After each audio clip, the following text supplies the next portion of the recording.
afternoon to you, our viewers. Welcome to that wonderful episode of the Roundtable, where we discuss interesting socio-political matters that are affecting Nigerian people. We analyze them from various lenses and present the truth to you, our viewers. My name is Shegun Odunaya. I have with me two very lovely guests this afternoon. I'll be starting from my right this time around because we've not had him on the show for quite some time now. Mr. Biodun Busari, very good afternoon. Good afternoon. Thank you very much for being a part of this. Thank you so much for And of course, one of our bosses in the house, Mr. Chukwudi, one of the most knowledgeable people we can have on this program. We are glad to have you on the show, sir. Yeah, very quickly, we start today. We have three topics, like I said earlier, three topics that are affecting Nigerian people. And we are starting with the very first one that is interesting the millions of Nigerian people that's affecting the rich, the poor, the Christians, the Muslims, the ones that don't believe in God, everybody all together. The President of the Federal Republic of Nigeria, President Bola Ahmed Tinubu, is going to be assessing his ministers for the first quarter of the year 2025. Remember the last time this came up, some ministers actually got sacked. Some persons were redistributed for various other ministries. That was when the Ministry of Sport was removed totally, and the Minister of Sport, as our then Senator Eno from Cross River State, was moved somewhere else, while the Sports Ministry was now put under the NSC. Yes, the NSC. That was also when the Ministry of the Minister of Youth, I beg your pardon, was replaced by a deputy, Ayo Olawande. I'll be starting with Mr. Chukwudi this afternoon. The president is saying he's going to mark, he's going to grade his ministers, and whatever the Mrs. Usman-led committee says, we'll definitely find out. Last time it was live on TV and everybody saw it. But some persons felt some ministers that they did not consider performing were left there. Now, what determines if a minister is performing or not? What determines if a minister is performing? The indices will always be there, and the results outside will always be there for Nigerians to see. And without any form of bias, if a minister is performing, definitely the effect will rub off on Nigerians.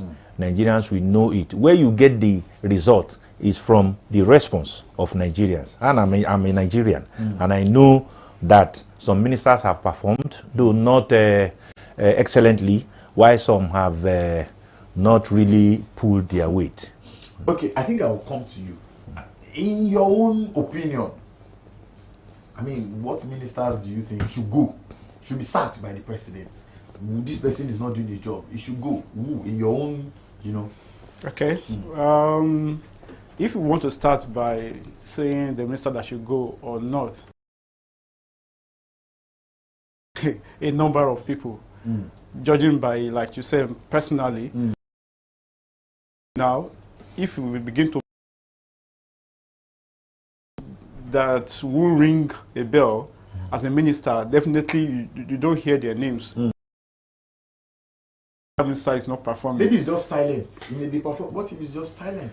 Yes. For instance, now, if we want to talk about the youth ministry, now, because Nigeria is a youthful population, so now the youth minister that we have, both the minister and the states.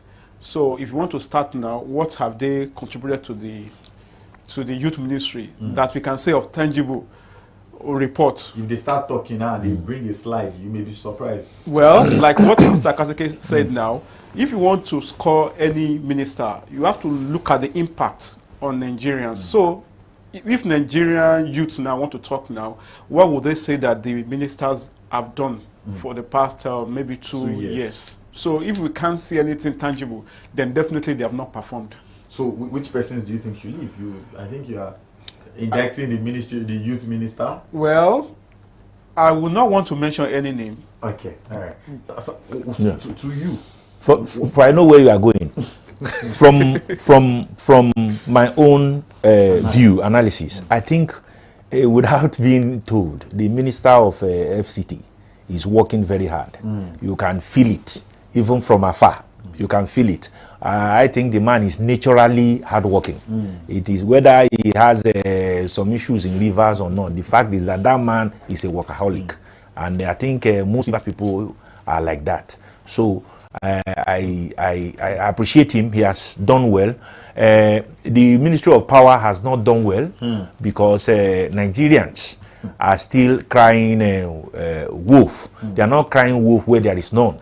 There is something wrong with that power ministry. And from what I learned, the man is really fanning himself that he has done something. Of course, I know that his effort so far is not... You can't see it because the discourse are still misbehaving. And NAC has always come and said, we will deal with the situation. Whether they are dealing with the situation or not, the fact is that Nigerians are not seeing result. Nigerians are paying so much, yet what we hear is that tariff will be increased. And not that there will be another round of increase in tariff. What Nigerians want to see is electricity. They talked about band A, band B, but that band A thing is not working. It's that they just use that band A thing to extort money from Nigerians. You find out that you see a person paying 45,000 naira in a month without getting what how much is the person earning? You know, is somebody earning 40, let's say minimum wage. How will he be able to pay even half of that amount? One community recently, I think in Mogede, and those ones said they've not had lights for months. In 24 hours, 3 minutes. And we have a minister of power. So apart from the power ministry, I think the youth ministry too should stay. No, should sit up. Okay. I'm not saying somebody should be sacked. Should sit up, and the sports ministry too.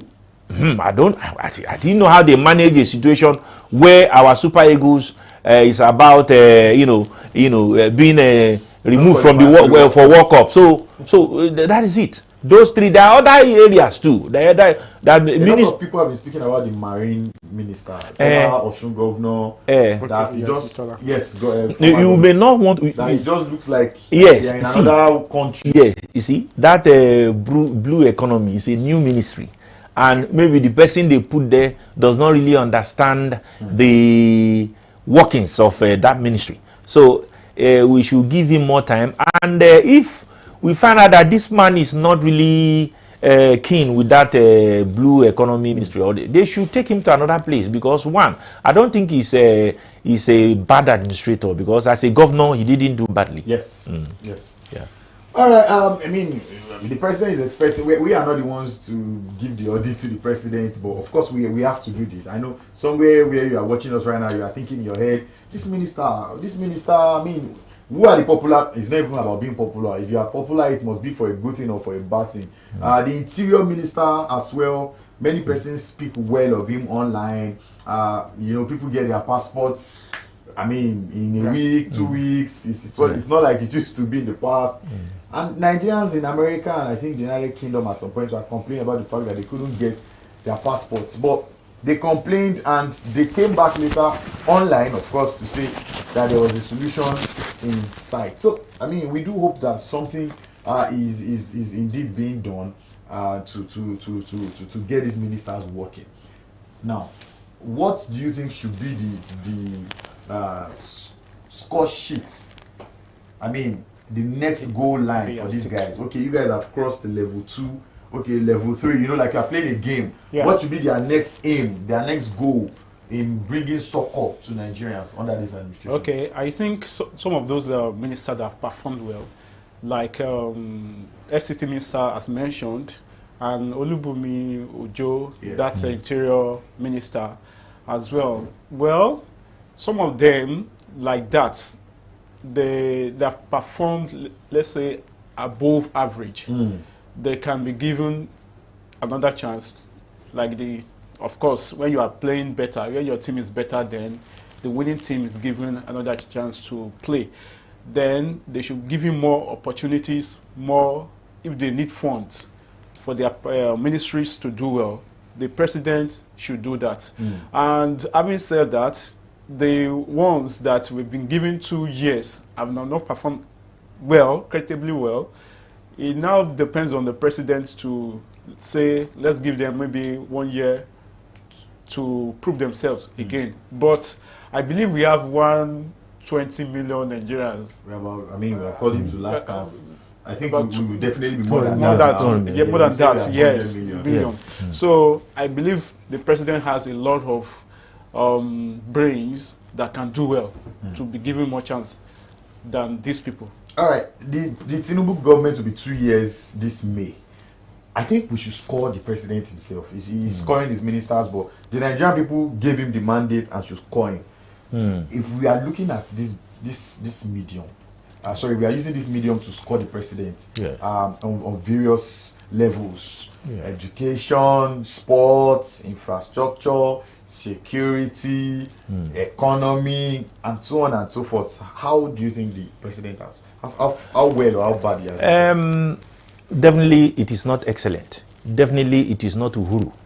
Definitely, it is not good. But this is the second year. I thank God it is not the third year. I thank God it is not the fourth year. So the president still has a lot of impact to make. It is about impact. It is not about what they go outside to say, or it is about impact. Nigerians have not seen the impact. That is the fact about it. And if I must score President Tinubu, I will give him 35. Over 100. Over 100. He has not. He has not done. F. Yes, he has not done. He has not done the nitty-gritty. Nigerians are still crying. We know where he met it. We know what we are seeing now. Except we want to deceive ourselves. And me, I don't like deceiving myself on national television. The president is two. The administration is two. Not that the president is two. This May 29th, he came on board. One of the first statements he made that day was, fuel subsidy is gone. It's gone, actually. Now, it's 2 years of fuel subsidy being gone, even though, the government was still paying subsidy. Do you think we should regret that statement? Or you think we have moved past it and everybody's already moving on regardless?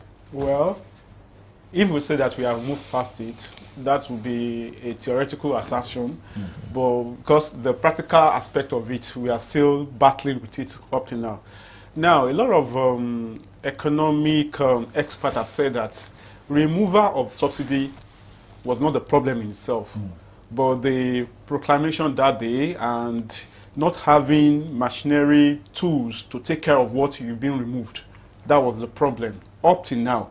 And even with the fact that the subsidy being removed, we are still in this economic mess up to now. So definitely, like what Mr. Kaseke said, the president himself has not done anything. So Nigeria still, yes. Even now, we are talking about the economy. Let's look at security itself, because when a country is not secure, a society is not secure, then you cannot feed yourself. All of these things, so they are interwoven, and definitely we are still battling with that particular statement. Let me add to that. The removal of subsidy is not even the issue, because the president got serious applause for removing the subsidy. Some said yes, he took a bold step, and I know that the three major candidates then before the election promised to do the same. But what the funds accruing from the removal of subsidy, has it been well used? And we also know that removal of subsidy means something, means a lot of money will go away from the average Nigerian, from all Nigerians. The Nigerians will have to pay something pay more. And where are we paying it to? Federal government, state government, local government. So what have they been able to do with it? As far as I'm concerned, some governors went on a jamboree with their own share of the money. There was a video that went viral recently, and some people have been holding their senators and members of the House of Representatives by the jugular now, where the person said that there is no member of the House of Reps now who is collecting less than 1 billion in constituency project allowances, and that for senators it is double of that. And then people are coming out to say, we didn't even know the amount before now, if this did not leak. And the man was saying, quote me anywhere, he was saying it really boldly. Nobody has come out to deny it. One particular senator in Ondo State actually wrote to his constituent after that and said, yes, it is true, this is the amount we are now getting, and that is why I'm working so hard. Of course, it became controversial because when people are saying, if you are working so hard, you will not be the one to tell us. We'll be the one to tell you yes, that you are working so hard. So perhaps the president feels, I'm sending this money back to the people via their leaders. You see that the leaders are the ones that are not doing enough. So this is a vivid example of a wicked disconnect between the leaders and the led. You see, Nigerians are people who are, I won't say they are patient. They don't react, they don't respond. Most times they don't respond to stimuli. They don't respond to what they are giving to them. Because ordinarily, when a lawmaker who earns 29 million naira, that was what I had every month, 29 million naira every month. And at the end of the day, the issue of minimum wage was being debated on the floor of the National Assembly, and they found it difficult to approve 100,000 naira per month. This is a man who earns 29 million naira. So you can see that they don't love Nigerians. It is see, I want to have a debate with any National Assembly member to give reasons why he would say he loves his own constituency. They don't love their constituencies. When 100,000 is too small. When 100,000 is too small. Even the self is too. That is it. That is it. So the disconnect is there. They have not been able to give back to the people what the people has given to them. Well, we have to move to the next topic now. I mean, it's a whole lot if we still stick with that. Just one, but hey, we always do 3 here. Very quickly, we'll be moving on. Earlier in the week, there was a report, of course, it was on our front page, that the ruling party, the All Progressives Congress, was doing everything to woo more opposition governors, and that they went as far as saying, you want second term, we'll give it to you, we'll not frustrate you in your state. You want to pick your successor, no problem, we'll allow you to point your successor. Just train juicy opportunities at them. Why is the president and the ruling party, are they not playing too much politics instead of chasing policies? Are they not over politicking rather than policing, which will just naturally win people over? Are they not doing the wrong thing? Are they not putting the cat ahead of the horse? An average Nigerian politician, like I mentioned fortnights ago or so, does not have the interest of Nigerians at heart. That's where the whole issue is. And when we are talking about this, then the APC politicians are desperate.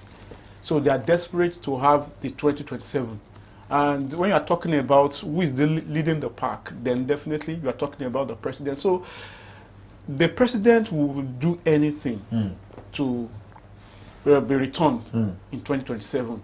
And when you see all these juicy promises throwing left and right to governors, to House of Rep members, and even senators, so it is coming from the fact that they are desperate to make sure that they are still in power come 2027. And when you are so desperate doing this, then definitely you don't have the interest of people at that, because if you are very conversant with what is going on in the country, it is the people that you be doing everything to make sure that they are well catered for. The Nigerian people need faster policies, working policies. The same desperation that they show towards politicking, can't the same be shown towards policy making and truly making the people at the grassroots feel the impact? Because I don't think we've ever had the politicking at this level where it looks like everybody is surrendering. Defections right, left, and center. Rumors of more defections, and then it's now out that hey, this is what is happening. They are just throwing goodies at them. You mentioned they say it's politicking. No, you see, the division of politics is very simple. Politics is conflict and conflict resolution. Politics is resources and equitable distribution of resources. But what we are seeing is bad politics, terrible politics, terrible politicking. So when you see defections left, right, and center, the fact is that what is the place of an average Nigerian in this whole thing? Of course, if you go to social media, you will see the reactions of Nigerians that being power. So you will see that the naira is not strong enough to get them what they need. So an average Nigerian wants just the basic things.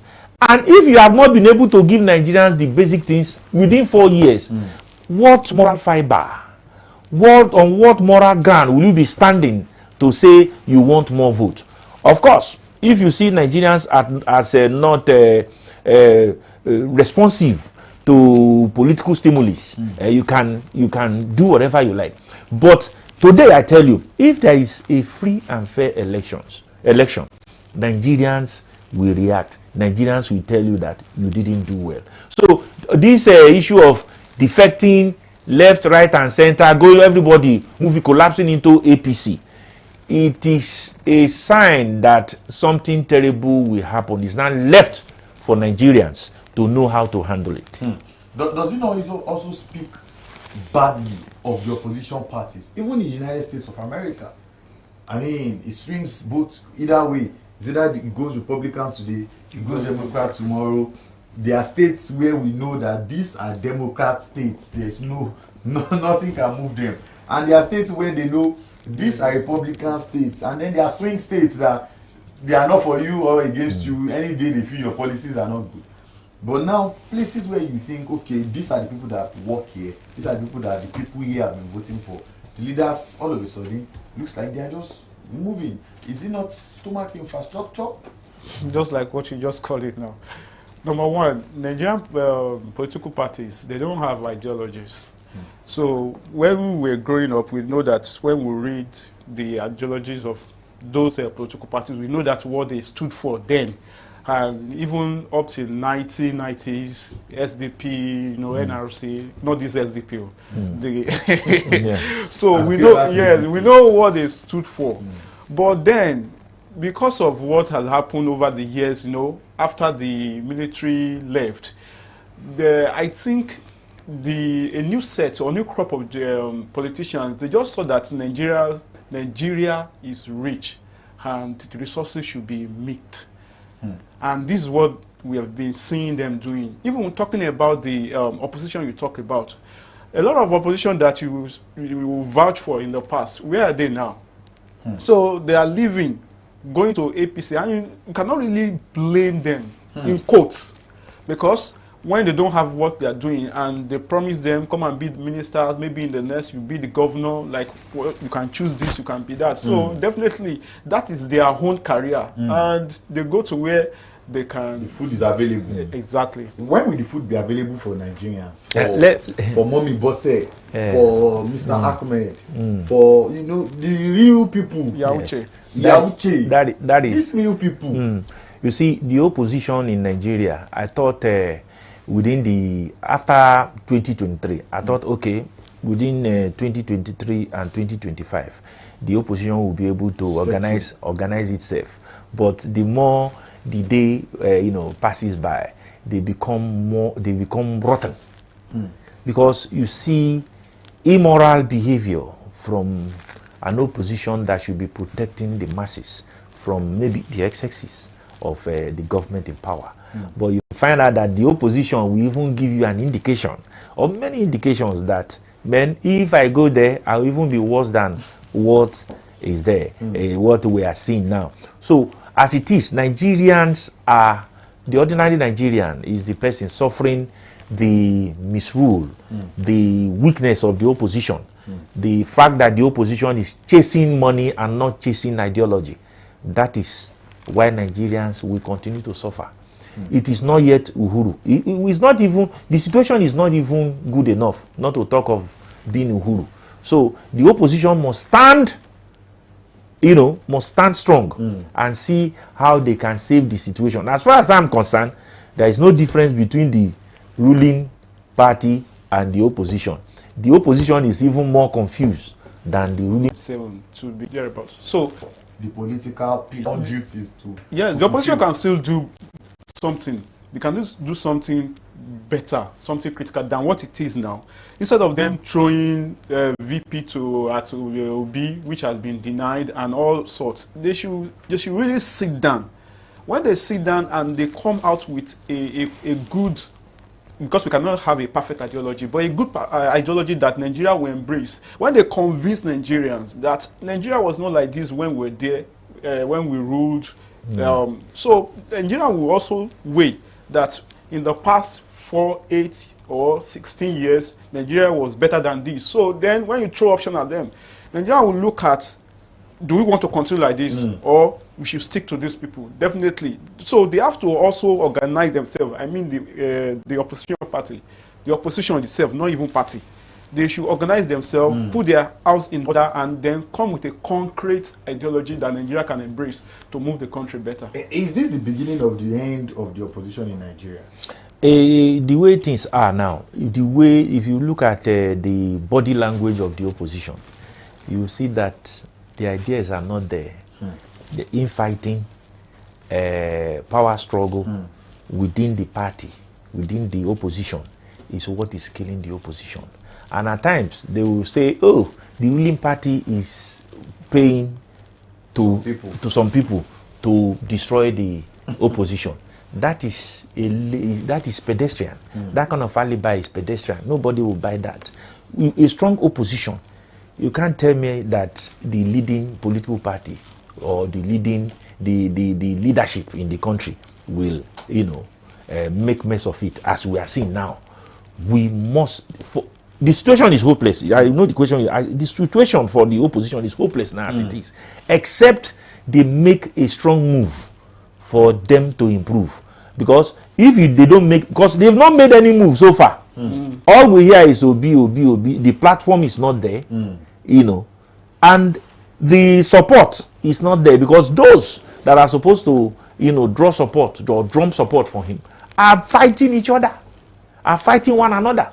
So the fact is that the situation is. The PDP is just, arranging their house. I'm not even talking about the PDP, because if even the PDP, they are the biggest opposition. The way the PDP is going, or the opposition, the way the PDP is going, can I, as a person, vote for PDP? That's what I'll ask myself. That question will be answered before 2027, except PDP change, because the PDP is not playing its opposition role. It is busy chasing shadows, and it's not good for Nigeria, because Nigerians rely on the opposition to ensure that there will be change, positive change. But as it is, there is no positive change, because the opposition has gone to sleep. At the end of the day, it will be worse for Nigeria as a country, And my advice is that what those that are showing desperation to continue to lead the country should do that by giving us the basic needs of the people. The people want good education. The people want good health. The people want strong naira. It's not too much to ask for. The people want housing. The people want food. Food should not be difficult to get after working for 30 days. So that is it. All right, it's time for us to move on to the last topic of the day. It's just only something to speak about, to talk about, just getting the yannies of what is really going on in the polity. And it's interesting to know that the Nigerian federal government is getting ready to intervene in the diplomats' problem, the diplomats' crisis. About 109 countries where Nigerian diplomats are screaming for help, they need help. Finances are definitely now going to be on the way. But the question is, how did we even get here? They said it's because of the dire need, dire unavailability of monies to sort our diplomats out. How did we have representatives in need of money? What was the plan? Were they expected to become beggars, or what was the idea? I know that the problem started when there was a delay in even appointing new envoys. Yes. There was a delay. It took a while, and when we did a little investigation, we were told that there was no fund, and it was waiting for appropriation bill to be okayed before they can move them, pay them. But as it is, they are still complaining of fund. That means that fund has not reached them. They said they've been 450 of them, of the service guys have been unpaid for 6 months. That is not good for our image as a country. It is not good, because first thing the presidency or the federal government should do is to ensure that those representing us outside the country are not turned to beggars. Because when they turn to beggars, it is Nigeria that is begging. Because when you don't oil the wheel of progress, it will not move. You won't achieve what you want to achieve.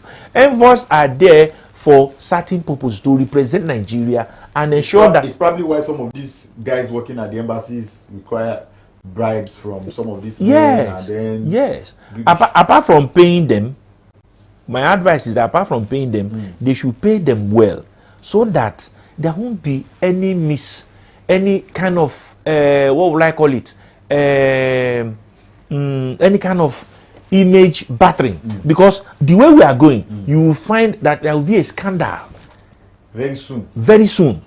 There will be a scandal very soon. So the federal government should make haste and see how they can clear all the amount being owed them, so that if you owe within here, people will protest. But if you owe outside, if they protest outside, that will not be good for our image. How did we arrive here? How did somebody, all those emergency funds that used to be available, all those, okay, the budget is not ready, but okay, we can still spend within this amount. How did any of that not come alive? That these guys were using their personal funds, borrowing. He's just like a bad father that just left his family at home. He traveled and then he's saying, collect the biscuit from Mr. Abiodun, collect Mr. Bode. Just make yourself. I think when we're talking about the scorecard of the minister the other time, this is one of the effects. Because if you want to look at it very well, who should be responsible for this? And this is the Foreign Affairs Minister. Because that is your portfolio. You should be the one to make sure that you are seeing the president or whoever that is in charge, to make sure that your own people, because this is your ministry.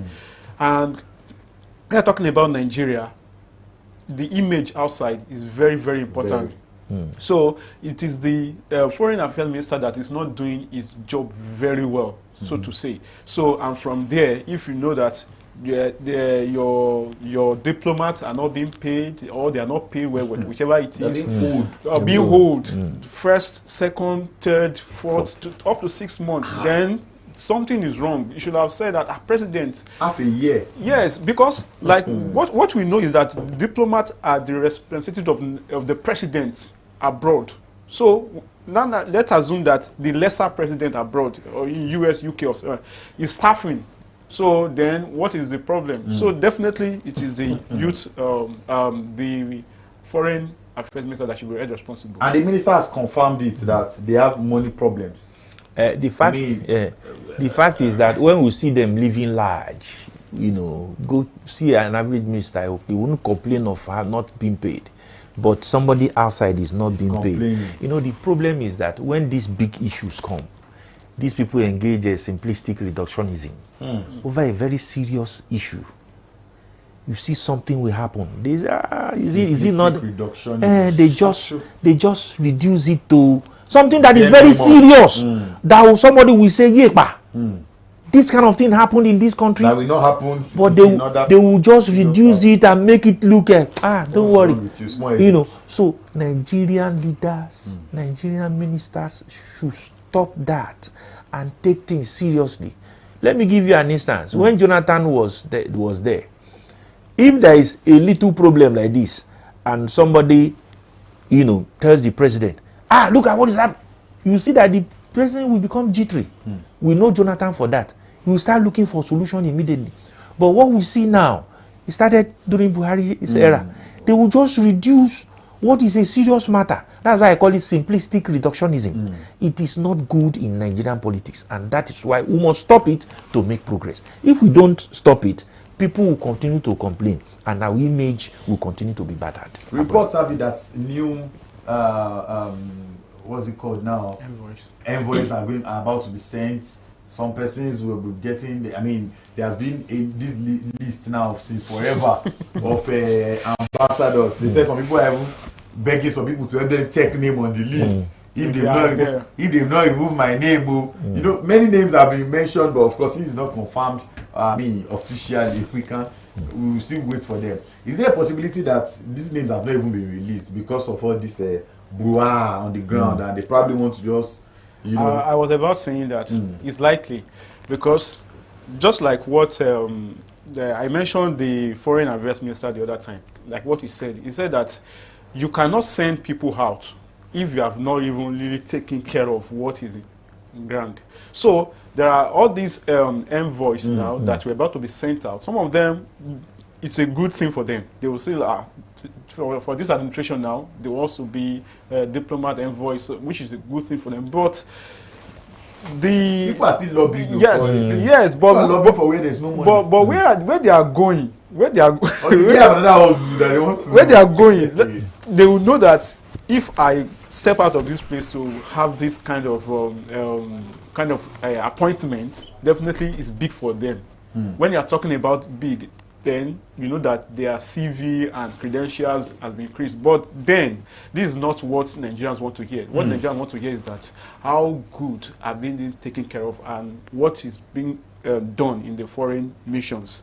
That is the most important thing. Very quickly,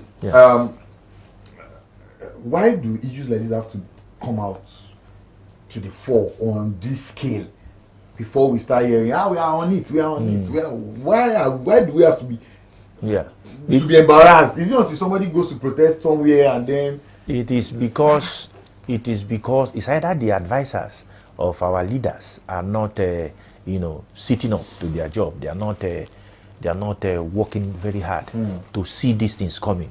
And two, even when you have indicators that there may be scandal, there may be serious embarrassment of the country, that simplistic reductionism that I talk, they are not moved. They are not moved. It's like a journalist, you miss a story and you are not moved. It doesn't happen. So the government should take seriously issues pertaining the funding of their embassies. The government should also take seriously, how can we say for over 1 year now, no envoy? No. 2023. It's because we are not taking these things seriously. Well, 83 we called, and nobody has gone back. Nobody has gone back. So what is this all about? If we say it's seriousness on the part of the government, will you say I have said something that is bad? But that is what it is. You don't take these things seriously. That is it. And Nigeria must try and change. We are entering the second verse of this dispensation, political dispensation. I want to see a new fervency, a new strength, a new energy in pursuing things that must be done for Nigerians to know that, yes, government is working. How can we turn a new leaf? If they sort this now, are we sure that in 2027, 2028, 2025, we will not hear, another 83, 95 envoys are screaming for money? The best way to do things is to do things right. Because when you are presenting budget to the National Assembly for all these things, all these funds, all these projects, they are there. For the foreign affairs ministry, is there. So then give whatever belongs to anybody what belongs to them. So when people are supposed to be paid, pay them as at when due. So you don't owe people. but by the time you see, Nigerian politicians, we can't just talk. We can't just stop talking about them. Because maybe those funds now, if you want to check, if you want to investigate, you see that maybe some people have siphoned that kind of fund. Diversion. Illegal diversion. Yeah, so by the time they are telling you that give us some time, then you have accumulation of or somebody has plugged it somewhere so that it will give you. That's why I say politics. 20%. That's why I say politics is resources and equitable distribution of that resources, and that is what has not been done. We are not doing the politics well. Equitable distribution of that resources. It is bad politics we are playing. That's why people are saying, we are being starved of funds. That's it. Politics being served of staffed of funds. Oh yes, so politics is a good thing. But when you go outside and say, it is politics. Politics is not a bad thing. But when you make it bad, is when you call it bad politics. What we are playing so far is bad politics. And that is why the country is not developing. If you play good politics, Saudi Arabia, they play good for politics now. You see how they distribute their resources, their funds. I told you some time ago about the story of Atonda Musa, who went to Saudi Arabia as a tennis coach. And he went there, he was riding 505 Evolution. He saw somebody that was riding Lexus, you know. And they said this person is riding Lexus because he has enough funds, because he comes from a place where they produce oil, an oil producing place. Go to Niger Delta now and see there's nothing for the youths there. So it is how to distribute the resources that God has given Nigeria. That is the problem. That is the challenge. And without honesty, you cannot distribute it well. Because people that are always going to be in power are stuffing their pockets with dollars. And leaving the people that own the land, leaving Nigerians behind. If we continue like this, Nigeria will not grow. That's a simple thing. All right, it's time for us to go. A very big thank you to you, Mr. Chukwudi Akasi, for being part of this program. A very big thank you to you, Mr. Bedun Busari. The biggest thanks belongs to you, our viewers. But like I always say, we are here because you are there. God willing, next week Thursday, we'll be back for the last edition of the Roundtable for the month of May. And we'll be returning after that. It will be a new month of June. The weekend begins tomorrow. Don't weekend by a weekend. Stay out of trouble, guys. God bless you.